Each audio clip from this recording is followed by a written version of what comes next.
সবাইকে স্বাগত জানাচ্ছি ZSRM নিবেদিত দেশ সাম্প্রতিকে। আমি সোনিয়া হক আপনাদের সাথে আছি। দর্শক, আলোচনার বিষয় আজ নতুন রাষ্ট্রপতি পাবে 20শে আগস্ট এবং এই বিষয়টি নিয়ে কথা বলতে এরই মধ্যে আমার সাথে আমার অতিথিরাও যুক্ত হয়ে গেছেন স্টুডিওতে। আজ মোহাম্মদ আখতারুজ্জামান এমপি, সরকার দলীয় সংসদ সদস্য, তিনি আমার সাথে যুক্ত হয়েছেন অধ্যাপক ডক্টর আব্দুল্লাল মামুন, সদস্য বাংলাদেশ বিশ্ববিদ্যালয় মঞ্জুরি কমিশন ইউজিসি, তিনিও যুক্ত হয়েছেন আমার সাথে। আলোচনায় যেতে চাই। আমি আলোচনাটা মোহাম্মদ আখতারুজ্জামান এমপি আপনাকে দিয়ে শুরু করতে চাই। যেহেতু তফসিল ঘোষণার একটা খবর আমরা পড়েছি যে রাষ্ট্রপতি নির্বাচন আইনে বলা হয়েছে যে তফসিল নির্ধারিত দিনে নির্বাচনী কর্তা মনোনয়নপত্র পরীক্ষা করবেন। পরীক্ষার পর মাত্র একজনের মনোনয়নপত্র বৈধ থাকলে তাকে নির্বাচিত বলে ঘোষণা করবেন নির্বাচনী কর্তা। এটা তফসিল ঘোষণার একটা দিনক্ষণ ঠিকও হয়েছে। সেই হিসেবে যদি একক প্রার্থী থাকে তাহলে 16ই আগস্ট নতুন রাষ্ট্রপতি নির্বাচিত হতে পারে। আমরা জানি একজন ভারপ্রাপ্ত রাষ্ট্রপতি বর্তমানে আমাদের যিনি স্পিকার ছিলেন তিনি তার দায়িত্ব পালন করছেন। এছাড়াও রাষ্ট্রপতি নিয়োগের যে বিষয়টি সেটি একটা খুবই গুরুত্বপূর্ণ বিষয়, কারণ একজন স্ট্রং স্পিকারও যেমন দরকার বাংলাদেশে, তেমনি বাংলাদেশের রাজনৈতিক প্রেক্ষাপটে একজন শক্তিশালী রাষ্ট্রপতিরও দরকার। আমরা আমাদের প্রধানমন্ত্রী পেয়েছি, এখন রাষ্ট্রপতির পালা। আপনার কাছে জানতে চাই কি হবে সেটা তো জানতে চাই না, আপনার কি মনে হচ্ছে যে কোন কোন ক্রাইটেরিয়া থেকে আসলে রাষ্ট্রপতি নির্বাচনের বিষয়টিকে প্রাধান্য দেওয়া হচ্ছে? ধন্যবাদ আপনাকে। আপনার মাধ্যমে দেশ টিভির দর্শক শ্রোতা এবং বিজ্ঞ সহ-আলোচক সবাইকে শুভেচ্ছা জানাচ্ছি। দেখেন, রাষ্ট্রপতি বাংলাদেশের সর্বোচ্চ ক্ষমতা, রাষ্ট্রের মানে প্রধান। তো রাষ্ট্রপতি নির্বাচনের তফসিল ঘোষণা হয়েছে এবং যথানিয়মেই রাষ্ট্রপতি নির্বাচন হবে। বাংলাদেশের রাষ্ট্রপতি নির্বাচনের যে প্রক্রিয়াটা রয়েছে সেটা হলো যে সেই প্রক্রিয়ায় তফসিল ঘোষণা করা হয়েছে কারা ভোটার, যারা মাননীয় সংসদ সদস্যবৃন্দ আছেন তারা রাষ্ট্রপতি নির্বাচনের ভোটার। যদি একক প্রার্থী থাকেন সেই ক্ষেত্রে রাষ্ট্রপতি নির্বাচনে যদি একাধিক প্রার্থী থাকে তাহলে 20 তারিখ সংসদে সেই ভোট গ্রহণ অনুষ্ঠিত হবে। সেই ভোট গ্রহণ প্রক্রিয়ার মাধ্যমে বাংলাদেশের রাষ্ট্রপতি নির্বাচিত হবেন। আর যদি একজন প্রার্থী থাকেন সেই ক্ষেত্রে সম্ভবত 16 না 18 তারিখে সম্ভবত সেটা বিনা প্রতিদ্বন্দ্বিতায় প্রধান নির্বাচন কমিশনার যে ভোটার তালিকা উনি পেয়েছেন সেটার ভিত্তিতে একক যদি প্রার্থী থাকেন তাহলে সেই ক্ষেত্রে রাষ্ট্রপতি ঘোষণা করবেন। আর এই ক্ষেত্রে আমার দল বাংলাদেশ জাতীয়তাবাদী দল ইতিমধ্যে বিএনপির সর্বোচ্চ নীতি নির্ধারী ফোরামের মিটিং হয়েছে। সেখানে সেই মিটিংয়ে আমাদের দলের মাননীয় চেয়ারম্যান এবং বর্তমান মাননীয় প্রধানমন্ত্রী, বাংলাদেশ গড়ার কারিগর, যিনি ইতিমধ্যে ওনার বিভিন্ন কর্মকাণ্ডের মাধ্যমে বিভিন্ন পদক্ষেপের মাধ্যমে প্রতিদিনেই নিজেকে ছাপিয়ে যাচ্ছেন। বাংলাদেশ বিনির্মাণে উনি বাংলাদেশে পদার্পণ করে যখন বলেছিলেন যে আই হ্যাভ এ প্ল্যান, ওনার যে দেশ গড়ার যে মহাপরিকল্পনা সেই পরিকল্পনার দিকে উনি ধীরে ধীরে এগিয়ে যাচ্ছেন। এবং এই ক্ষেত্রেও উনি রাষ্ট্রপতি নির্বাচনের ক্ষেত্রেও উনি আসলে রাইট ম্যান, সঠিক জায়গায় সঠিক লোকটি উনি পছন্দ করে চলেছেন এবং এই ক্ষেত্রেও এর ব্যতিক্রম হবে না। কিন্তু আমরা এর ব্যতিক্রম চাই। কেন বলি, এর আগের রাষ্ট্রপতি আমরা দেখেছি জনাব শাহাবুদ্দিন সাহেব, এবং আমরা দেখেছি যে তিনি একেবারেই প্রধানমন্ত্রীর পছন্দের মানুষ ছিলেন এবং প্রধানমন্ত্রী অনেকগুলো ক্রাইটেরিয়া ব্রেক করে কিন্তু তাকে নিয়ে এসে রাষ্ট্রপতি বানিয়েছিলেন। তার পরবর্তী সময় কি হয়েছে, তিনি তার যে সাংবিধানিক অধিকার বা ক্ষমতা সেটি ভুলে গিয়ে একেবারে প্রধানমন্ত্রীর নতজানু হয়ে গেলেন। তো সেক্ষেত্রে আমাদের প্রধানমন্ত্রী তারেক রহমান, তিনি কি আসলে চাইবেন এরকম কোন রাষ্ট্রপতি বাংলাদেশের দায়িত্বে আসুক? না, আমি আপনার সাথে বিনয়ের সহিত বলতে চাই যে বিএনপি এবং আওয়ামী লীগের মধ্যে একটি বেসিক ডিফারেন্স আছে। আপনি যদি শহীদ রাষ্ট্রপতি জিয়াউর রহমানের শাসনামল থেকে দেখেন, শহীদ রাষ্ট্রপতি জিয়াউর রহমান রাইট প্লেসে সঠিক জায়গায় সঠিক লোকটি পছন্দ করেছিলেন। সেক্ষেত্রে মানে ব্রেক বা অযোগ্যকে যোগ্য বানানোর কোনো পথ উনি অবলম্বন করেন না। ঠিক তেমনি ওনার দেখানো পথে দেশনেত্রী বেগম খালেদা জিয়াও সেই ওনার পদাঙ্ক অনুসরণ করেছেন। ঠিক আপনি দেখবেন আমাদের মাননীয় প্রধানমন্ত্রী জনাব তারেক রহমান যে নির্বাচনের আগে যে প্রতিশ্রুতিগুলি দিয়েছিলেন, আমাদের নির্বাচনী ইশতেহার ছিল, সেগুলো তো পূরণ করছেনই। এই 5 মাসের 6 মাসের মধ্যে দৃশ্যমান অনেক পরিবর্তন এনেছেন। আপনি দেখেছেন বাংলাদেশের ইতিহাসে এমন প্রধানমন্ত্রী আপনি দেখেছেন ট্রাফিক জ্যামে উনি আটকা থাকছেন, আবার রাস্তায় যাওয়ার সময় উনি দেখলেন যে একটি সরকারি অনুষ্ঠানের একটা সাইনবোর্ড বিলবোর্ড রাস্তার মধ্যে একটা ব্যানার ঝুলতেছে, সেখানে রাষ্ট্রপ্রধানের ছবি, বড় করে ছবি। উনি অফিসে গিয়েই সেখানে উনি ক্যাবিনেট সেক্রেটারিকে ডেকে বললেন যে এই প্রথা বিলুপ্ত করার জন্য আজকেই উনি প্রজ্ঞাপন জারি করলেন যে সরকারি কোনো অনুষ্ঠানে প্রধানমন্ত্রীর কোথাও ছবি থাকবে না। আপনি অবাক বিষয় লক্ষ্য করবেন যে এর আগে আওয়ামী লীগ যেটা করেছিল, আপনার শেখ মুজিবুর রহমান সরকার প্রধান সহ সবার ছবি কিভাবে মানে সরকারি এবং বেসরকারি প্রতিষ্ঠানে টানাতে বাধ্য করেছিল। এবং এই ক্ষেত্রে মানে অনেক রকম আমরা দেখেছি, আপনারা যে মহান সংসদে দেখেছেন সেখানে পিছনে ওনার ছবির পরিবর্তে কালেমা সরকারি সকল অফিসে এখন কিন্তু সেটি নেই। পরিবর্তনের শুরু হয়েছে এবং মাননীয় প্রধানমন্ত্রী এক্ষেত্রে বাংলাদেশের জন্য সবচেয়ে যোগ্য, অভিজ্ঞ এবং যিনি সবার কাছে গ্রহণযোগ্য একজন মানুষকে রাষ্ট্রপতি হিসেবে উনি নির্বাচন করবেন এবং এটাই আমাদের প্রত্যাশা। কারণ জাতির সেই প্রত্যাশা আমাদের মাননীয় প্রধানমন্ত্রী পূরণ করবেন। কারণ একজন রাষ্ট্রপতি আসলে সত্যিকার অর্থে যদি দলমতের নির্বিশেষে এসবের ঊর্ধ্বে উঠে যদি দেশের কাণ্ডারি না হন বা দেশের অভিভাবক না হতে পারেন, তাহলে সেক্ষেত্রে আমাদের সামনে সেই এক্সাম্পলটা নাই। আসলে আমরা এর আগে যে সরকার দেখেছি, প্রতিবারই আমরা রাষ্ট্রপতি দেখেছি যে একেবারেই সরকারের নতজানু রাষ্ট্রপতি দেখেছি। সেটা আওয়ামী লীগের ক্ষেত্রে হয়েছে। Awami League damaged, BNP will create the image of Bangladesh. আমি সেই জায়গা থেকেই শুরু করতে চাই। অধ্যাপক ডক্টর আব্দুল্লাহ আল মামুন, নিশ্চয়ই আপনারও কিছু প্রত্যাশা আছে একজন সাধারণ নাগরিক হিসেবে, এখানে আলোচক শুধু নয়, একজন সাধারণ নাগরিক হিসেবে আপনি কেমন রাষ্ট্রপতি পেতে চান এবারের আমলে? ধন্যবাদ আপনাকে এবং আমার আক্তার ভাই এবং যারা দর্শকরা দেখছেন তাদের স্বাগত জানাচ্ছি। ওই আমল শব্দটা দিয়ে শুরু করি। আসলে একটা পরিবর্তিত রাজনৈতিক বাস্তবতা এবং আক্তার ভাই যে কথাগুলো তুলে ধরলেন যে অন্য সময়ের চেয়ে এই সময়ে বিএনপি কিভাবে রাষ্ট্রপতি নির্বাচন করেছে সেটি তো উনি বললেন, বাট সময়টা ভিন্ন। এই সময়টা বোঝা এবং সেই সময়কে অ্যাড্রেস করতে পারবে, সেই সময়ের দাবিকে পূরণ করতে পারবে, এরকম রাষ্ট্রপতি কিন্তু খুবই গুরুত্বপূর্ণ। মাথায় রাখতে হবে যে আমাদের যে ক্রান্তিকাল শুরু হয়েছিল এই 17 বছরের ফ্যাসিস্ট শাসন আমলের পরে 2 বছর আবার আরেকটা রাজনৈতিক শক্তির উত্থান আমরা দেখেছি।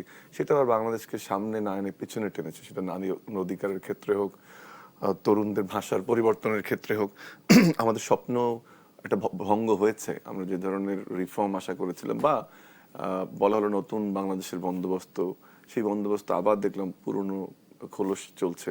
আবার দেখলাম যে প্রধান উপদেষ্টা সহ অন্যান্য উপদেষ্টাদের দুর্নীতির খবর কষ্ট দেয় যখন যেসব তরুণরা নতুন বাংলাদেশের কথা বলেছে, নয়া বাংলাদেশ বাস্তবায়নের কথা বলেছে, তারাই আবার দেখলাম যে সবাই না বাট অনেকে দুর্নীতিতে জড়িয়েছে। এগুলো কষ্ট দেয়।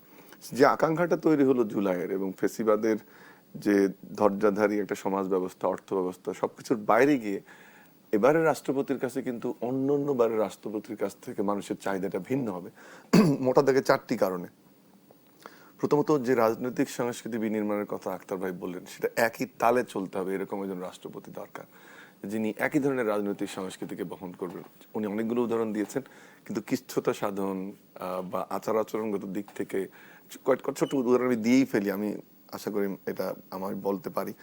সম্প্রতি একটা সভা ছিল আমাদের সঙ্গে, সেখানে একজন সরকারি কর্মকর্তা একবার আওয়ামী লীগ শব্দটা উচ্চারণ করেছেন। আমি উপস্থিত ছিলাম, মাননীয় প্রধানমন্ত্রীর সাথে সাথেই বলেছেন এটি কোনো রাজনৈতিক সভা নয়।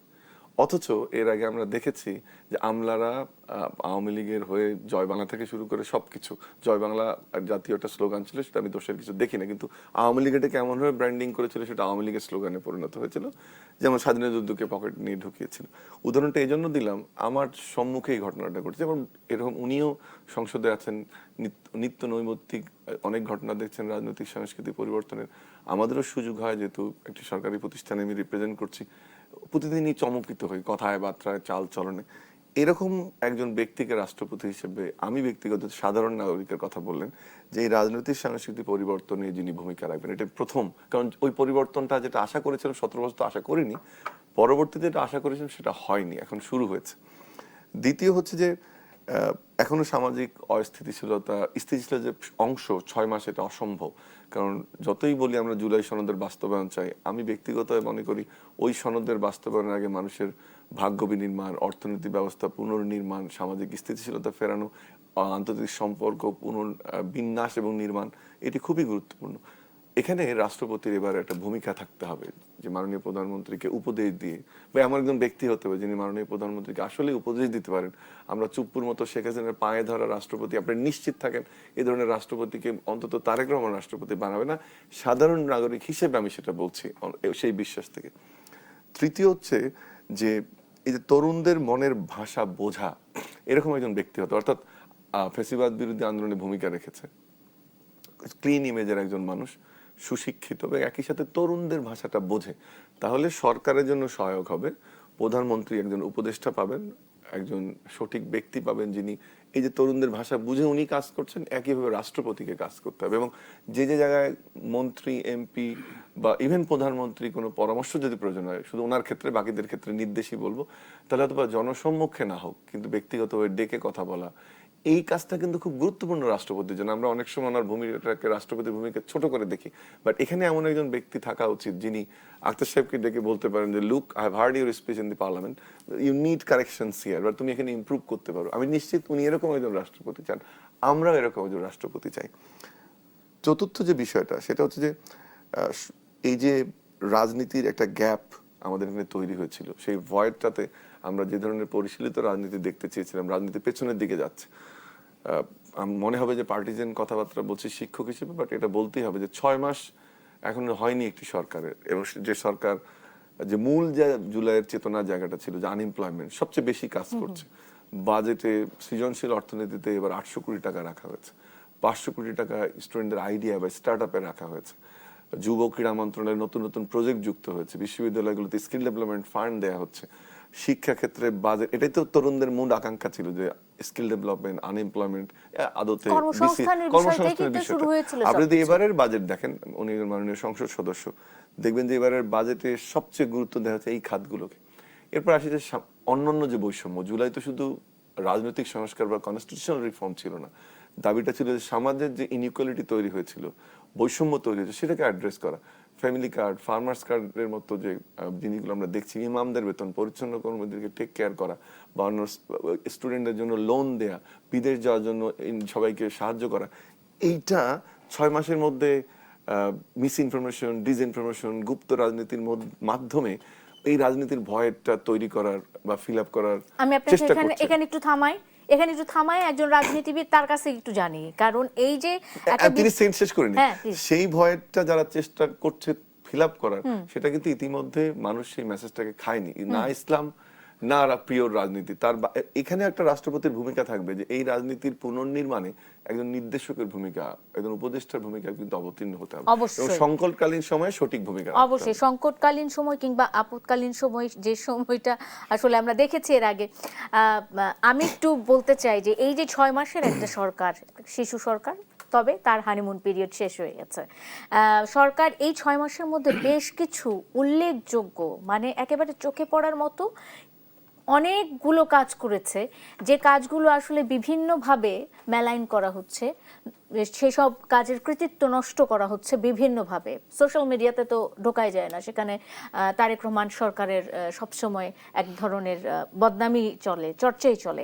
তো সরকারের পক্ষ থেকে কোনো রকমের উদ্যোগ আপনারা কি নিয়েছেন, যে এই যে সরকারের ভালো ভালো উদ্যোগগুলো, যে আমরা এই কাজগুলো করছি, এই কাজগুলো ছড়িয়ে দেয়া মানুষের মধ্যে আপনাদের ভূমিকাটা কি? আসলে মানুষ তো জানতে পারছে না, প্রত্যন্ত অঞ্চলের মানুষ তো জানতে পারছে না, আপনারা কিছুই করছেন না, সেটাই তাদের মাথায় থাকছে, আপনারা জিনিসপত্রের দাম বাড়িয়ে দিচ্ছেন, এটাই তাদের মাথার মধ্যে ঢুকে থাকছে। ধন্যবাদ আপনাকে। দেখেন, আমরা যদি, আপনি যে বিষয়টির অবতারণা করেছেন, বর্তমান সামাজিক যোগাযোগ মাধ্যমের যুগে এটি খুব গুরুত্বপূর্ণ। তবে আমরা কিন্তু এটা, বাংলাদেশের জনগণ কিন্তু আসলে খুব সচেতন। আমরা যতই মনে করি ওই যে গ্রামের একজন কৃষক, শ্রমিক, মেহনতি মানুষ, উনি কিছুই বুঝেন না, আমরা মনে করি ঢাকা শহরে কিছু শিক্ষিত মানুষ সব বুঝেন, বিষয়টি কিন্তু এরকম না। আমরা নির্বাচনের আগে, ইন্টারিম গভর্নমেন্টের আমলে আমরা দেখেছি যে নির্বাচনের আগে যখন ইন্টারিম গভর্নমেন্ট গঠন করা হলো, তখন আমরা দেখলাম যে সামাজিক যোগাযোগ মাধ্যমে ঢুকলে যে একটি দল ইতিমধ্যে ক্ষমতায় চলে গেছে এবং তারা সেই সরকারটি পরিচালনার ক্ষেত্রে বিভিন্নভাবে তারা প্রভাবিত করেছে। কিন্তু বাস্তবে ভোটের মাঠে আপনি যখন ভোট হলো তখন কিন্তু তারা ক্ষমতা হারালো, তখন জনগণ কিন্তু সঠিক সিদ্ধান্তটি নিয়েছে। আপনি এখনো আপনি এই যে টকশো করছেন, আপনি দেখবেন যে যদি আপনি ঢুকেন বট আইডি যারা আছে তারা ঢুকে কিন্তু নানান রকম কমেন্ট করছে। আসলে তারা একটি লিমিটেড পর্যায়ে তারা দেশে বিদেশে বসে নানান রকম সরকারের বিভিন্ন সরকার দেখেন জনগণ মূল ইটা হলো এই যে দেশের এই যে 18 কোটি মানুষ তারা কিভাবে নিচ্ছেন, তারা দেখছেন এই সরকারটি এই অল্প সময়ের মধ্যে এত পরিবর্তন। আপনি যান আমার নির্বাচনী এলাকা ময়মনসিংহ 10 গফরগাঁও এবং দক্ষিণ গফরগাঁও, ওইখানে আমি মানুষজন আপনি একজন কৃষককে জিজ্ঞেস করেন যে 17 বছরে যা হয় নাই তারা বলছে, আমি দাবি করছি না, তারা বলছে যে 5 মাসের মধ্যে এত রাস্তাঘাট এটা ওইটা বিভিন্ন উন্নয়নমূলক কর্মকাণ্ড হচ্ছে। ইতিমধ্যে ফ্যামিলি কার্ডের কাজ চলছে, কৃষক কার্ডের কাজ চলছে, আবার ইতিমধ্যে সরকার প্রবাসী কার্ড দেওয়ার জন্য প্রক্রিয়া কাজ শুরু করেছেন। আমরা বিদ্যুৎ পেতাম না, এই যে বিদ্যুৎ নিয়ে এত কথা হচ্ছে, বিদ্যুৎ নাই, গ্যাস নাই, দেখেন এত কথা হচ্ছে। এই গ্যাস সংকট এটা কি বিএনপির তৈরি? এই যে 17 বছর বলেন, আমি এটা দর্শককে শোনাতে চাই, এই যে 17 বছর যে ফেসিবাদী সরকারটা ছিল তারা এই দেশের অভ্যন্তরীণ খাত থেকে গ্যাস উত্তোলনের কোনো উদ্যোগই গ্রহণ করে নাই, বরং তারা দেশের টাকা বিদেশে পাচার করার জন্য ওইখান থেকে আমদানি করার জন্য নানা রকম ফন্দি ফিকির করে দেশটা শেষ করে দিয়েছে। আবার ধরেন আদানি একটি কোম্পানি আপনার কোনো বিদ্যুৎ উৎপাদন করে না, আপনার গ্রিডে কোনো বিদ্যুৎ মানে সরবরাহ করেনি, তাকে প্রায় 18,000 কোটি টাকা তাকে চার্জ দিতে হয়েছে। এই যে বাংলাদেশটাকে একটি মানে জনগণের কথা চিন্তা না করে নিজেদের পকেট ভারী করা, দুর্নীতি দুর্বৃত্তায়ন করা, দেশের টাকা বিদেশে পাচার করা, এটা তো বাংলাদেশে একটা শিল্পের পর্যায়ে নিয়ে গেছিল। কিন্তু বর্তমান সরকার এই জায়গাগুলো অ্যাড্রেস করছে। ক্ষমতায় গ্রহণের পরে মাননীয় প্রধানমন্ত্রী অভ্যন্তরীণ খাত থেকে গ্যাস উৎপাদনের জন্য উদ্যোগ নিয়েছেন। আগামী 3 দিনের মধ্যে যে গ্যাসের যে সংকটটা আছে, আগামী 3 দিনের মধ্যে, আজকে মাননীয় বিদ্যুৎ মন্ত্রী সংবাদ সম্মেলন করে বলেছেন আগামী 3 দিনের মধ্যে সেটা একটা আগের পর্যায়ে চলে যাবে এবং আমরা আশা করছি যে দ্রুতই এই বিদ্যুতের ব্যাপারে মাননীয় প্রধানমন্ত্রী, আপনি দেখেছেন ইতিমধ্যে মালয়েশিয়ার প্রধানমন্ত্রী আনোয়ার ইব্রাহিমের সাথে কথা বলেছেন, উনি আগামী সেপ্টেম্বর অক্টোবরের মধ্যে এই গ্যাস সরবরাহের ক্ষেত্রে আরো মানে উন্নতি হবে। দেখেন আমরা বিদ্যুৎ গ্যাস দুটো, আমি 30 সেকেন্ড এমপি না 30 সেকেন্ড দিতে পারছি না, একেবারে আমাকে অত্যাচার করে মারছে।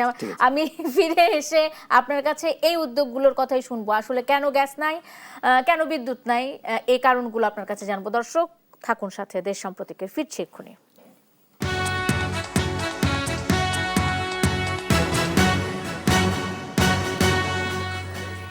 বিরতির পর স্বাগত আরেকবার। দেখছেন ZSRM নিবেদিত দেশ সাম্প্রতিক। সোনিয়া হক আপনাদের সাথে আছি এবং আলোচনায় আছে নতুন রাষ্ট্রপতি পাবে 20 আগস্ট, মানে 20 আগস্ট নাগাদ বাংলাদেশ নতুন রাষ্ট্রপতি পাবে।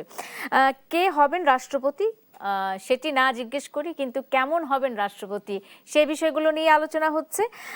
আমি মোহাম্মদ আখতারুজ্জামান এমপি আপনাকেই থামিয়ে গেছিলাম এই আলোচনায়, তবে আবারও আপনার কাছে ফিরবো। আমি অধ্যাপক ডক্টর আব্দুল্লাহ আল মামুনের কাছে একটু যেতে চাই। সেটা হলো যে রাষ্ট্রপতিকে আমরা বিভিন্ন সময় আলংকারিক একটা পদে দেখেছি, মানে অলংকারের মতো উনি থেকেছেন, বিভিন্ন সময় এসেছেন, ফিতা কেটেছেন, চলে গেছেন, এরকম। এবারের রাষ্ট্রপতি সেরকম হবে না, সেটাই তো আমরা প্রত্যাশা করছি। কোন কোন দিক থেকে আপনার মনে হয় যে এবারের রাষ্ট্রপতি, আমাদের প্রধানমন্ত্রী একটা এক্সাম্পল সেট করার চেষ্টা করছেন, সেই সাথে তার মন্ত্রিসভাকে তিনি এগিয়ে নিয়ে যাওয়ার চেষ্টা করছেন, রাষ্ট্রপতিকেও কিন্তু এখন প্রধানমন্ত্রীর সাথে তালে তাল মিলিয়ে চলতে হবে, আপনার কি মনে হয়? না, আমি কয়েকটা বিষয় উল্লেখ করলাম, আরো কয়েকটা বিষয় যুক্ত করি।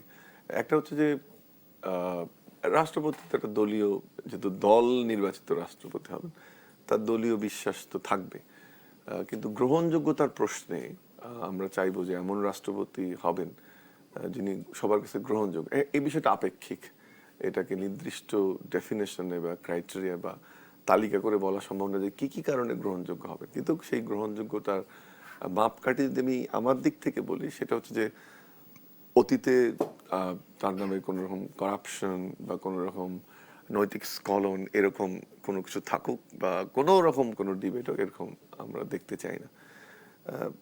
ব্যক্তিত্ব সম্পন্ন একজন মানুষ হওয়া উচিত, এটা তরুণদের বলেন, তরুণী বলেন, এটা এমপি, শিক্ষক, সবার জন্য যে একজন ব্যক্তিত্ব সম্পন্ন মানুষ হতে হবে। আমি এই উদাহরণ হিসেবে বলছি যে আওয়ামী লীগের আমলে তো নিয়োগ যেভাবে হয়েছে সেটা আমরা দেখেছি, কিন্তু আব্দুল হামিদ যখন প্রেসিডেন্ট ছিলেন, অফকোর্স উনি তো বলতে পারবেন না, উনিও ফেসিবাদকে প্রতিত্ব করেছেন, তারপরে চুপ্পুর আমল চলে আসলো। আমি আওয়ামী লীগের ক্রাইটেরিয়া মূল্যায়নটা করছি, আমি বলছি না যে সঠিক ক্রাইটেরিয়া, তখনও কিন্তু ইভেন আওয়ামী লীগের এই যারা ফেসিবাদের সাথে তাদের মধ্যে একটা ডিবেট ছিল। সো ব্যক্তিত্ব খুব গুরুত্বপূর্ণ, যে একজন ব্যক্তিত্ব সম্পন্ন মানুষ হতে হবে। শিক্ষাগত যোগ্যতা গুরুত্বপূর্ণ, কিন্তু এই যে তরুণদের কথা যেহেতু আপনি বারবার বলছেন, তাদের জন্য যে একজন সুশিক্ষিত মানুষ বা কোনো প্রফেশনালি তার কোনো স্টিগমা থাকবে না, একটা প্রফেশন থেকে এসেছেন এরকমও হতে পারে, এবং সেই প্রফেশন মানে রাজনীতি থেকে আসতেও আমি সেটাকে তার বিপক্ষে নই, কিন্তু সেই শিক্ষাগত যোগ্যতা সম্পন্ন একজন মানুষ হওয়া উচিত। কারণ আমরা শিক্ষা ব্যবস্থাকে এগিয়ে নিতে চাই, তরুণদের কথা বলছি, ডেমোগ্রাফিক ডিভিডেন্ট এখানে আছে, প্রধানমন্ত্রী নিজেই বলছেন তরুণরা গেম চেঞ্জার হবে, সেই তরুণদেরকে দিক নির্দেশনা দিতে পারে, তরুণদেরকে আলোর পথ দেখাতে পারে, তরুণদেরকে ট্রুলি পেট্রিয়ট বানাতে পারে, মব সংস্কৃতি থেকে বের করতে পারে, নারী বিদ্বেষ থেকে বের করতে পারে, সে ধরনের একজন এই জন্য শিক্ষিত একজন মানুষ আমি খুব গুরুত্বপূর্ণ বলে মনে করি। আর একটা বিষয় যে এবারে রাষ্ট্রপতির যে জায়গাটা আমি এর আগে যখন কথা বলছিলাম ছেড়েছি, সেটা হচ্ছে যে রাজনৈতিক দলগুলোরও একটা শ্রদ্ধা পাওয়ার মতো ব্যক্তিত্ব কিন্তু হতে হবে। এবং সেক্ষেত্রে আমার ব্যক্তিগত মতামত, অন্য যে কোনো প্রফেশন থেকে আমি একজন রাজনীতিবিদকেই এবারে রাষ্ট্রপতি হিসেবে দেখতে চাইবো। অনেক নাম আমরা শুনছি, আমি নিজে শিক্ষক, কয়েকজন শিক্ষকের নামও এসছে, আমি তাদের প্রতি শ্রদ্ধা রাখি, কিন্তু এবারের যে আর্থসামাজিক এবং রাজনৈতিক প্রেক্ষাপট সেটি ভিন্ন। একজন আখতারুজ্জামানের কাছে মানুষ যেভাবে যেতে পারে, আব্দুল আলমের কাছে আসতে পারে না, ওনার দিন যেভাবে কাটে আমার এটা কাটে না, এবং এটা একটা সহজাত প্রক্রিয়া তৈরি হয় এরকম।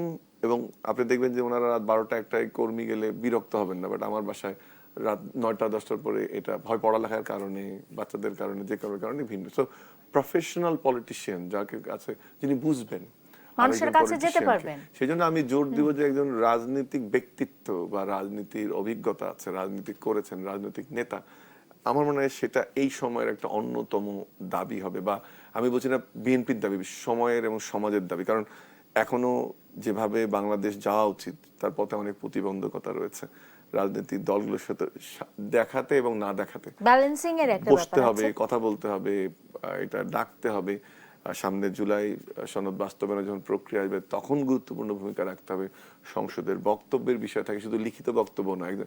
একজন রাষ্ট্রপতি যদি শুধু লিখিত বক্তব্য পড়ে, হ্যাঁ সবাই এটা ভেটিং হবে, রাষ্ট্রীয় যে শিষ্টাচার আচার বা নিয়ম তার মধ্যে, কিন্তু তার নিজস্বতা। এর আগে আপনি এই যে লিখিত বক্তব্যের কথা বলছেন আব্দুল্লাহ মামুন, আমরা মনে করতে পারি যে রাষ্ট্রপতি আব্দুল হামিদ যখন রাষ্ট্রপতি ছিলেন, জনাব আব্দুল হামিদ, তখন তিনি বলতেন আমাকে যা লিখে দেওয়া হয় আমি সেটাই পড়ি।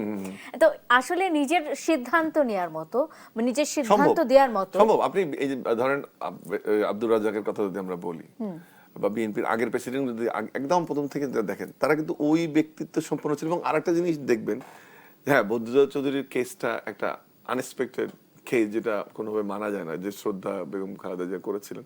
সবসময় প্রধানমন্ত্রী এবং রাষ্ট্রপতি বিএনপির সময়গুলোতে সহায়ক শক্তি হিসেবে ছিল। আর আওয়ামী লীগের সময় দেখবেন, আমি সবাইকে হয়তো ইনক্লুড করবো না, বাট অধিকাংশ ছিল শুধু সিগনেটারি।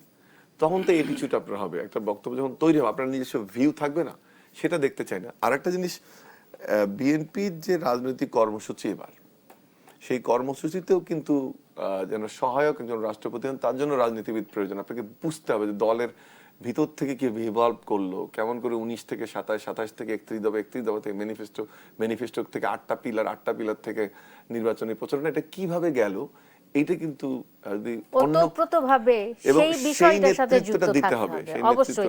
আব্দুল আল মামুন, কিছুটা হয়তোবা আভাস পাওয়া শুরু হয়েছে, মানে আমি হয়তোবা পাচ্ছি। যাই হোক, আপনাকে একটু থামাই, আমি আসি।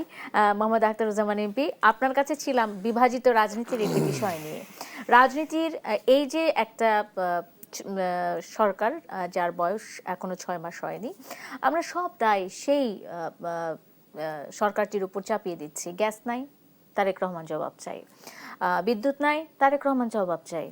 অমুক জায়গায় অমুক মারা গেল কেন, তারেক রহমান জবাব চাই। বিভিন্নভাবে তারেক রহমানের কাছেই, প্রধানমন্ত্রীর কাছেই সবাই জবাব চাইছেন। তো সেক্ষেত্রে আসলে যে গ্যাস বিদ্যুৎ সংকট, এটি তো নতুন কোনো ঘটনা নয়। এবং কাঁচামরিচ আমরা 1200 টাকা কেজি কিনেও খেয়েছি, কিন্তু 400 টাকা কেজি হয়েছে, আমরা সাথে সাথেই তারেক রহমান জবাব চাই শুরু করেছি স্লোগান। আপনি একটু প্রেক্ষাপটটা, পেছনের কারণগুলো কি একটু বলবেন? আমি যদি খুব বেশি অতীতে না যাই, আমরা যখন আমরা 17 বছর যখন এই ফেসিবাদ বিরোধী আন্দোলন করেছি, আপনি দেখবেন যে ফেসিবাদ বিরোধী আন্দোলনে বিএনপি, মানে আমি এই গণতান্ত্রিক আন্দোলনে অনেক আমাদের সাথে অনেক সহযোগী ছিলেন, কিন্তু আপনার দল হিসেবে দেখবেন বিএনপির এত গুম হয়েছে, খুন হয়েছে, এত নির্যাতন হয়েছে যে মানে আমরা মানে এটা মানে সীমাহীন। এই অবর্ণনীয় কষ্ট, দুর্ভোগ, গুম, খুন, মামলা, হামলা, জেল, জুলুম সবকিছু উপেক্ষা করে কিন্তু আমরা রাজপথে ছিলাম। সর্বশেষ জুলাই বিপ্লবের মাধ্যমে যে এই ফ্যাসিস্টদের পতন হলো, সেই প্রেক্ষাপটটা কিন্তু 17 বছর তৈরি হয়েছে। আপনি দেখবেন যারা আজকে এই যে কথায় কথায় প্রধানমন্ত্রীকে দায়ী করছেন, বিভিন্ন 5 মাসের বা 5.5 মাসের একটি সরকারকে বিভিন্নভাবে বিভিন্ন হুমকি দিচ্ছেন, ফেলে দিব, এইটা করব, সেটা করব। একটি গণতান্ত্রিক বাংলাদেশের ইতিহাসে সবচেয়ে গণতান্ত্রিক নির্বাচনের মাধ্যমে, সুষ্ঠু নির্বাচনের মাধ্যমে যে সরকারটি যাত্রা করেছে, এবং যে প্রধানমন্ত্রী মানে উনি দেখেন সব কিছুতেই একটা পরিবর্তনের সূচনা করেছেন এবং বাংলাদেশটাকে এগিয়ে নেওয়ার জন্য উনি আপ্রাণ চেষ্টা করছেন, দিনরাত কাজ করছেন। উনি কোনো তুষামদি পছন্দ করেন না, তারপরেও একটা জিনিস স্বীকার করতেই হবে যে উনি কখন ঘুমান, কত ঘন্টা কাজ করেন, একমাত্র উনিই জানেন। বাংলাদেশে যে একটা কালচার ছিল যে উনি 9টার আগে সচিবালয়ে চলে যান। আমি একজন সংসদ সদস্য, আমি ধরেন যে সকাল বিকাল আমাদের কখনো সংসদ ছিল, কখনো 3টায়। আমি ধরেন সচিবালয় এলাকার উন্নয়নের কাজের জন্য যেতাম, 5 মিনিট আগে সংসদ নেতা সংসদে চলে যেতেন। আমার এরকম হয়েছে, আমি আপনাকে অনেস্টলি বলি যে অনেক দিন আমার দুপুরে খাওয়া হয় নাই, যে আমাকে মন্ত্রী মহোদয় বলেছেন একটু খেয়ে যান, বা গিয়েছি, সচিবালয়ে গিয়েছি, আমি যদি খাই তাহলে সংসদে দেরি হয়ে যাবে। মাননীয় প্রধানমন্ত্রী এমনভাবে কাজ করছেন। তারপরে আপনি অবাক বিষয়ে লক্ষ্য করবেন, এটা শুরু হয়েছে, আমিও কিন্তু একজন জুলাই যোদ্ধা, আমার সন্তানরাও ছিল। তো আমাদের মতো এরকম সব শ্রেণী পেশার মানুষ, উনি কিন্তু উনি সবসময় বলছেন এটা কোনো একক দল, ব্যক্তি বা না, এটা জনগণের। কিন্তু দল হিসাবে কিন্তু আপনি দেখবেন সবচেয়ে বেশি কিন্তু বিএনপির নেতাকর্মীরাই এই জুলাই বিপ্লবে শহীদ হয়েছে। আপনি এইটা কুক্ষিগত করার বা এইটাকে ভিন্ন খাতে প্রবাহিত করার বা এটাকে বিতর্কিত করার একটা প্রয়াস চলেছে। আমার বাসা বনশ্রী, আমি দেখবেন আমরা বনশ্রীতে আমাদের ছেলেমেয়েরা দেয়াল লিখেছে, দেয়ালে তখন এই ফ্যাসিস্টদের বিরুদ্ধে নানান স্লোগান ছিল। কয়দিন পরে আমি বাসা থেকে বের হয়ে দেখলাম দেয়ালগুলিতে লেখা যে নৌকার দানের শীষ 1 সাপের 2 বিষ। পরিকল্পিতভাবে এই যে তারাই করেছে, যারা আজকে এই কাজগুলো করছেন, কথায় কথায় মাননীয় প্রধানমন্ত্রীর কাছে জবাব চাচ্ছেন, এটি তাদেরই কাজ। তারপর এই দেয়াল থেকে তারপর ওই এলাকার মানুষ সেগুলি মুছেছে। যে স্লোগানগুলি, যেখানে জাতীয় পতাকা ছিল, যেখানে ফ্যাসিস্টদের বিরুদ্ধে বিভিন্ন স্লোগান ছিল, গ্রাফিতি ছিল, সেগুলি মুছে নৌকার দানের শীষ 1 সাপের 2 বিষ। এই জুলাইকে বিতর্কিত করার এবং নানা কুক্ষিতগত করার একটা অপপ্রয়াস তখন থেকেই চলেছে। এবং 18 মাসে আমরা দেখেছি তারা নানান কায়দা, নানানভাবে এবং বট বাহিনী দিয়ে বিভিন্নভাবে চেষ্টা করেছে, এখনো করছে। তবে বাংলাদেশের মানুষ সচেতন, বাংলাদেশের মানুষ মাননীয় প্রধানমন্ত্রী যে কর্মসূচিগুলি নিয়েছেন, এই যে ফ্যামিলি কার্ড, কৃষক কার্ড, তারপর আপনার প্রবাসী কার্ড চালু করবেন, তারপরে যে খাল খনন করছেন, এই যে জলাবদ্ধতা, দীর্ঘদিন এই দখলের ফলে খাল জলাশয়গুলি ভরাট হয়ে জলাবদ্ধতা হয়ে গেছে, কৃষকের ফসল ডুবে যায়, সেগুলো আমরা বাংলাদেশের একটা পরিবর্তনের, এই জুলাই বিপ্লবের প্রত্যাশা কি ছিল? একটি গণতান্ত্রিক বাংলাদেশ, প্রত্যাশা ছিল সাম্য, ন্যায় বিচার, একটা পরিবর্তন, বৈষম্য দূরীকরণ। আর ওনারা আছেন সংস্কার কি আপনার জনগণের জন্য কাজ করা, এটি একটা বড় সংস্কার না? কর্মসংস্থান তৈরি করা, এটি কি বড় সংস্কার না? দেশের সমস্যাগুলি দূরীকরণ করা, এটি কি সংস্কার না? দেশের বেকার সমস্যার সমাধান করা, এটি কি সংস্কার না? আপনার ওনারা একমাত্র সংবিধান কাটাছেঁড়া বা সংবিধানটা নিয়েই মনে হচ্ছে যে একমাত্রই সংস্কার না। বা আমাদের দেশের কৃষক সে দুবেলা দুমুঠো খেতে চায়, আর সে নিরাপদে, এই দেশের সর্বস্তরের মানুষ নিরাপদে নির্বিঘ্নে যাতে তার কর্ম করতে চায়, ঘরে ফিরতে পারে, সেই নিশ্চয়তাটা চায়। আর সর্বশেষ আমি আজকে আপনাকে বলি, আজকে আমি সচিবালয়ে গিয়েছিলাম একটি কাজে। সচিবালয়ের সামনে আমি দেখলাম আমাদের সংসদ নেতা, উনি সংসদে খুব সুন্দর সুন্দর কথা বলেন, আসেন আমরা সবাই মিলে একসাথে কাজ করি, আমরা এই দেশটাকে করি। বিরোধী দলের নেতা আমাদের সংসদ নেতার সাথে তাল মিলিয়ে বলেন। সংসদের বাইরে বের হয়ে ওনার কি হয় আমি জানি না, উনি ঠিক উল্টো সুর, মানে আমি এই ভাষাটা আমি ব্যবহার করা ঠিক হবে কিনা আমি জানি না, মুখ এবং মুখোশ দুটো জিনিসের আমি দেখছি যে আমি সংসদে যদি ওনার মুখে সুন্দর কথা শুনি, আর সংসদের বাইরে আমি কি উনি বলেন না অন্য কেউ বলেন, আমি নিজে একটু মানে আজকে আমি দেখলাম সচিবালয়ের সামনে সচিবালয় ঘেরাও করতে গেছেন। আচ্ছা বলেন, একজন দায়িত্বশীল বিরোধী দলের নেতা হিসেবে সংসদের যেখানে সচিবালয় হলে সব কাজের কেন্দ্রবিন্দু, যেখানে মাননীয় প্রধানমন্ত্রী এখানে ওনার কার্যালয় থেকে এখানে কাজের গতি বাড়ানোর জন্য সেখানে বসছেন, সব মন্ত্রীরা বসেন, সচিবরা বসেন, উনি একজন দায়িত্বশীল বিরোধী দল নেতা হয়ে সংসদ এখানে ঘেরাও করতে যেতে পারেন। আসলে আমি যদি আরেকটু যুক্ত করে একটা প্রশ্ন রেখে যাই, সেটা হলো যে এই বিষয়গুলো কেন ঘটছে? কারণ বারবার বলা হচ্ছে যে রাজনৈতিক ঐক্য যদি না থাকে তাহলে পরাজিত শক্তি, পলাতক শক্তি, ফ্যাসিস্ট শক্তি এটি আবারও পুনর্বাসিত হবে বা ঢুকে পড়বে এই ফাঁক দিয়ে যে দুইটি রাজনৈতিক দলের মধ্যে বা তিনটি রাজনৈতিক দলের মধ্যে কোনো সমঝোতা নাই। এই সুযোগ তারা নিবে কিনা, এই সুযোগ তারা নিলে পরে আসলে দেশের অবস্থা কেমন হবে, এই প্রশ্নটি থাকবে আপনাদের দুজনের কাছে। একটা বিরতি নিয়ে ফিরি দেশ সম্প্রতিকে। দর্শক থাকুন সাথে।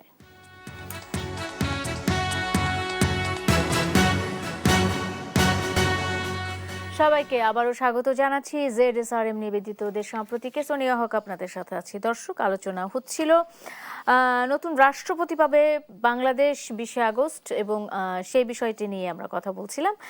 আলোচনা বেশ খানিকটা এগিয়েছে, বিভাজিত রাজনীতির কথা এসেছে, রাজনৈতিক ঐক্যের কথা এসেছে এবং সেই সাথে একটি প্রশ্নও এসেছে, সেটি হলো আমরা বিভিন্নভাবে দেখছি, বিভিন্ন সময় আমরা দেখছি সাম্প্রতিককালে রাজনীতিতে যে বিভাজন শুরু হয়েছে, বিশেষ করে বিএনপি, এনসিপি এবং জামায়াতে ইসলামী, যারা সাধারণত জাতীয় সংসদকে প্রতিনিধিত্ব করছে, সেই সংসদের প্রতিনিধিত্ব করছে, একসাথে যুগপৎ আন্দোলনের মাধ্যমে তারা ফ্যাসিস্টকে সরিয়েছে দেশ থেকে। কিন্তু সাম্প্রতিককালে তাদের মধ্যে যে বিভাজনটা আমরা দেখছি, এই বিভাজনের ফলে এই ফ্যাসিস্ট সরকার আবারও মাথাচাড়া দিয়ে ওঠা কিংবা সেই সুযোগে চুপ করে ঢুকে পড়ার যে আস্ফালন আমরা মাঝে মধ্যে শুনি, সেটি কতটুকু আশঙ্কা থেকে গেল বলে মনে হয়? দুজনের কাছে এই প্রশ্ন থাকলো, কিন্তু দুজনে এই প্রশ্নের উত্তর দেবেন। ধন্যবাদ আপনাকে। টুক করে ঢুকে পড়ার কোনো সম্ভাবনা নাই। বাংলাদেশের মানুষের এত গণহত্যা, এত রক্তপাতের পর আর আওয়ামী লীগ নিজেরাই অপ্রাসঙ্গিক হয়ে গেছে। তাদের দেখেন, মানে এই আওয়ামী লীগের একজন কর্মীও আপনি আজকে পর্যন্ত অনুশোচনা নাই যে তারা এত অন্যায় করেছে, এত মানুষের রক্ত ঝরিয়েছে। আমার ধারণা পৃথিবীর ইতিহাসে কোনো স্বদেশী কোনো দেশ যদি কখনো কোনো দেশ দখল করে, তখন ব্যাপক ব্লাডশিট হয় বা রক্তারক্তি হয়, গণহত্যা হয়, এরকম আমরা ইতিহাসে পড়েছি। কিন্তু কোনো স্বদেশীর হাতে এইভাবে রক্ত গঙ্গা, এটা মনে হয় পৃথিবীর ইতিহাসে এই প্রথম। আর যারা এই কাজগুলো করেছে তারা এখন পর্যন্ত, আপনি দেখবেন যে কিছুদিন আগে, মানে গতকালকেই মনে হয়, যে পার্শ্ববর্তী একটি দেশে যিনি বসে আছেন উনি অডিও বক্তব্য দিয়েছেন, সেখানেও কিন্তু এখন পর্যন্ত কিন্তু স্বীকার করে নাই। আর বাংলাদেশ এটার কড়া প্রতিবাদ জানিয়েছে। প্রতিবাদ জানানোর পরেও সেখানে কিন্তু তাকে এই সংবাদ সম্মেলনটি করতে দেওয়া হয়েছে। এইখানে আমরা আসলে আমি একটা জিনিস আপনাকে বলছি যে এই যে বিভেদ বা বিভাজন, এটা মাননীয় প্রধানমন্ত্রী কিন্তু সংসদে একটি বক্তব্য দিয়েছেন যা সর্বমহলে প্রশংসিত হয়েছে। উনি বলেছেন, বিরোধী দলের দিকে তাকিয়ে বলেছেন, যেখানে আপনারা ব্যর্থ মানে আমরা ব্যর্থ, আমরা ব্যর্থ মানে আপনারা ব্যর্থ, আর আমরা ব্যর্থ মানে বাংলাদেশ ব্যর্থ। এই জুলাই বিপ্লব পরবর্তী এবং ৭১-এর মুক্তিযুদ্ধের যে চেতনা এবং জুলাইয়ের বিপ্লব পরবর্তী যে বাংলাদেশ, একটি নতুন বাংলাদেশ বিনির্মাণের যে প্রত্যাশা, সেটা আমরা সবাই ধারণ করে আসুন আমরা বাংলাদেশকে এগিয়ে নিতে চাই। এবং উনি আরেকটি গুরুত্বপূর্ণ কথা বলেছেন যে মাননীয় স্পিকার, এই যে এই চেয়ারটি সবাই মনে করে খুব আরাম, আমি পপুলার কথা বলতে পারি, কিন্তু না, এই চেয়ার আমাকে মনে করিয়ে দেয় যে পপুলিস্ট বক্তব্য না দিয়ে আমি দায়িত্বের, এই 4টি দায়িত্বের কথা মনে করিয়ে দেয়। সুতরাং মাননীয় প্রধানমন্ত্রী এই দেশটাকে এগিয়ে নিতে চান, একটু নতুন বাংলাদেশ বিনির্মাণ করতে চান, যে প্রত্যাশা নিয়ে এই দেশের মানুষ মুক্তিযুদ্ধে অকাতরে জীবনদান করেছে, নারীদের সম্ভ্রমহানি হয়েছে, এই জুলাই বিপ্লবেও যে প্রত্যাশা নিয়ে মানুষ এই আমাদের তরুণ প্রজন্ম সহ সব শ্রেণী পেশার মানুষ যেভাবে এই জুলাই বিপ্লবে ঝাঁপিয়ে পড়েছিল, আমরা বিভেদ চাই না, আমরা ঐক্য চাই। আমরা ঐক্যবদ্ধভাবে এই দেশটাকে এগিয়ে নিতে চাই। কি বাংলাদেশ জাতীয়তাবাদী, কি সরকার দল, কি বিরোধী দল, কি জামাত, কি এনসিপি, আমরা ওই ফ্যাসিস্ট বিরোধী আন্দোলনে যারা সবাই আমরা একসাথে আমরা দেশটাকে এগিয়ে নিতে চাই। আমি ওই একটা প্রশ্নে সবাই এই এক, সুযোগটা, এটাই তো বলতে এই চান। প্রশ্নে আমরা সবাই এক, ফ্যাসিস্টদের প্রশ্নে আমরা সবাই এক। তবে ওনারা যে কাজটা করছেন, আমি বিনীতভাবে অনুরোধ করব, দেশের স্বার্থটা চিন্তা করে, দেশের মানুষের জনগণের দিকে চিন্তা করে আপনারা এই বিভেদের পথ থেকে সরে এসে আসুন, আমরা সবাই মিলে বাংলাদেশটিকে এগিয়ে নিয়ে যাই। অসংখ্য ধন্যবাদ, অসংখ্য ধন্যবাদ মোহাম্মদ আখতারুজ্জামান এমপি। আমি চলে যাই ডক্টর আব্দুল আল মামুন, আপনার কাছে আলোচনায় চলে যাই। এই যে রাজনৈতিক ঐক্যের কথা বলা হচ্ছে এবং পরাজিত শক্তির ফিরে আসার আস্ফালন বিভিন্ন সময় আমরা শুনতে পাচ্ছি, এবং ভারতকে কড়া হুঁশিয়ারি দেয়া বা কড়া এক ধরনের চাপ দেয়া হয়েছে বাংলাদেশের পক্ষ থেকে। আপনার কি মনে হয় এই রাজনীতিটার পেছনেও কোনো রাজনীতি আছে? কি মনে হয় আপনার? সেটাই তো বটেই, কারণ একবারও শেখ হাসিনাকে আমরা দেখতে পাচ্ছি না। না, রাজনীতি তো রয়েছে। একটা হচ্ছে যে আঞ্চলিক স্বার্থ সংশ্লিষ্ট বিষয়ে একটা দেশের সাথে আরেকটা দেশের সম্পর্কের বিনির্মাণ বা পুনর্নির্মাণ, পার্টিকুলারলি ভারতের সাথে আমরা যেভাবে চাচ্ছি, ভারত সেই দৃষ্টিতে দেখছে না এবং ভারত তাদের মতো করে বিএনপিকে বা বাংলাদেশ সরকারকে ব্যবহার করতে বলছে। কিন্তু সবার আগে বাংলাদেশ স্লোগান রেখে বিএনপির জন্য এটা কঠিন। দ্বিতীয় আসি আমি, যে এটা হলো আঞ্চলিক রাজনীতি বা ভূ রাজনৈতিক বিষয়। দ্বিতীয় হচ্ছে যে অভ্যন্তরীণ রাজনীতিতে আপনার একটা কথা প্রথমে বলে নেই, এই যে 6 মাস এই আন্দোলনে কথা বলা হচ্ছে, একদম খুব দায়িত্ব নিয়ে বলছি, বাংলাদেশের কোনো নির্বাচিত সরকারকে ক্ষমতা থেকে সরানো যায়নি। আর যখন ম্যাডাম খালেদা জিয়া সিদ্ধান্ত নিয়েছিলেন অন্তর্বর্তীকালীন সরকারে ফেরার, তখন একটা পলিটিক্যাল এগ্রিমেন্টের মাধ্যমে হয়েছিল এবং একটা স্বেচ্ছায় উনি করেছিলেন, গুড জেস্টার, শেখ হাসিনার মতো করেননি। কিন্তু এরশাদকেও সরাতেন উনি, আরো আমার চেয়ে ভালো বলতে পারবেন। এটা হলো প্রথম কথা। দ্বিতীয় হচ্ছে যে জামাত বিরোধী দল হিসেবে কিভাবে অ্যাক্ট করতে হয় সেটা এখনো অভ্যস্ত না। বিএনপি আওয়ামী লীগ এটাতে অভ্যস্ত ছিল যে কখন সিদ্ধান্ত নিতে হবে, কিভাবে নিতে হবে। যখন পার্লামেন্টে অবারিত সুযোগ পাচ্ছেন, সময় পাচ্ছেন, ভালো কালচার তৈরি হচ্ছে, আপনি তখন আবার ওই আন্দোলন রেখে যখন মাঠে আসবেন, এটা ঠিক সিগন্যাল দেয় না। আরেকটা হচ্ছে, আপনি ক্ষমতার স্বাদ পেয়েছেন ইউনূস সরকারের ঘাড়ে বসে, এটা একেবারে দিবালোকের মতো সত্য। নাহলে তো এত পরিবর্তন, বিএনপির লোকজনদেরকেই যদি অন্তর্বর্তীকালীন সরকার বসাতো, সেটা বিশ্ববিদ্যালয় প্রশাসনের হোক, সচিব হোক, তাহলে তো বিএনপি এত পরিবর্তন করতো না। তার মানে আপনি অন্তর্বর্তীকালীন সরকারের বড় অংশ জুড়ে এনসিপি এবং জামাতের ক্ষমতা ভোগ করার একটা সুযোগ, ক্ষমতা ভোগ করেছে।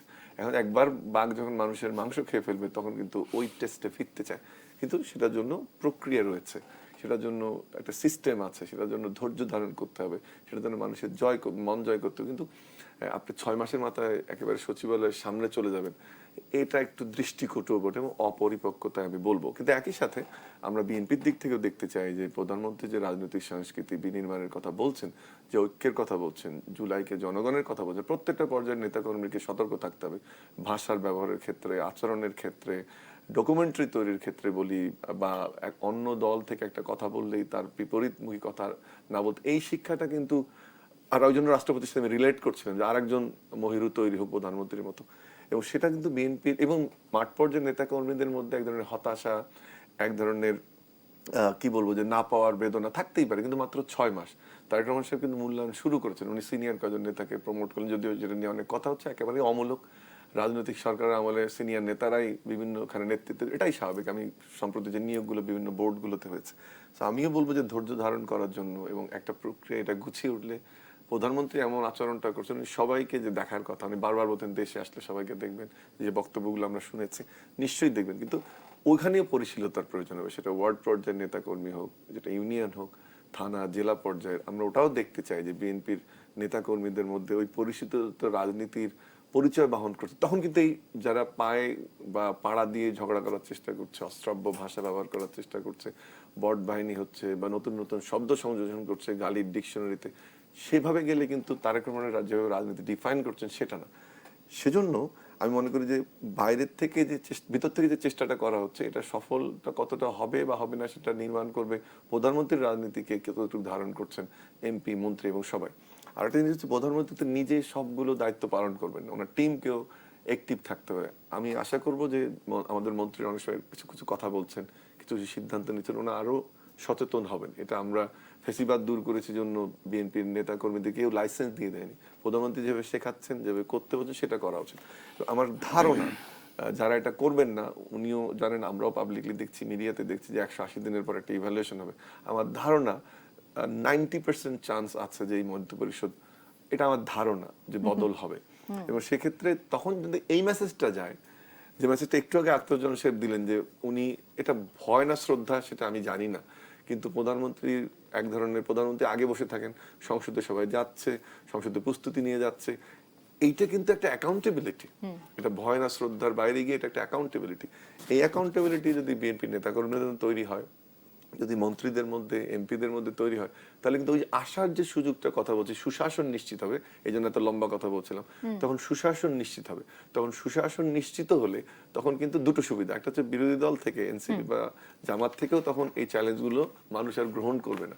আর দ্বিতীয়ত, যে ফেসিবাদ মানুষ দেখেছে, তখন এই সুশাসনের মাধ্যমে বিএনপি তার লঙ্গার টার্মে একটা এক্সপেরিয়েন্স দল হিসেবে, কর্মসূচির মাধ্যমে, ভালো কাজের মাধ্যমে, যে টিম, তখন এই চ্যালেঞ্জগুলো কম হবে। এবং সেটাই গ্যাপটা, ফেসিবাদ না ফেরারটা ডিপেন্ড করবে এইটা কিভাবে অ্যাক্ট করে বিএনপির নেতা কর্মীরা। এবং সেটা যদি সুশাসন নিশ্চিত হয়, আসলে যে যাদেরকে আমরা এখন দেখছি জামাত বা এনসিপি রাজনীতিতে, তাদের অভিজ্ঞতা খুব কম, তরুণরা যে তাদের সাথে আছে এটাও বোধহয় খুব বেশি ধারণ করলে ভুল হয়ে যাবে। কারণ বিএনপি ওই সময় একটা বড় জনগোষ্ঠী, তাদের সন্তান, যেন উনি একটু উল্লেখ করেছেন, সবকিছু মিলিয়ে আমি মনে করি না যে ফেসিবাদ ফিরছে। এটা একটা লম্বা সময়ের বিষয়। এটা একটা লম্বা সময়ের বিষয়। অসংখ্য ধন্যবাদ অধ্যাপক ডক্টর আব্দুল্লাহ মামুন, মোহাম্মদ আখতারুজ্জামান এমপি, দুজনকে ধন্যবাদ জানিয়ে দর্শক আজকের মতো শেষ করতে চাই ZSRM নিবেদিত দেশ সাম্প্রতিক। আপনাদেরও ধন্যবাদ সাথে থাকার জন্য। শুভরাত্রি।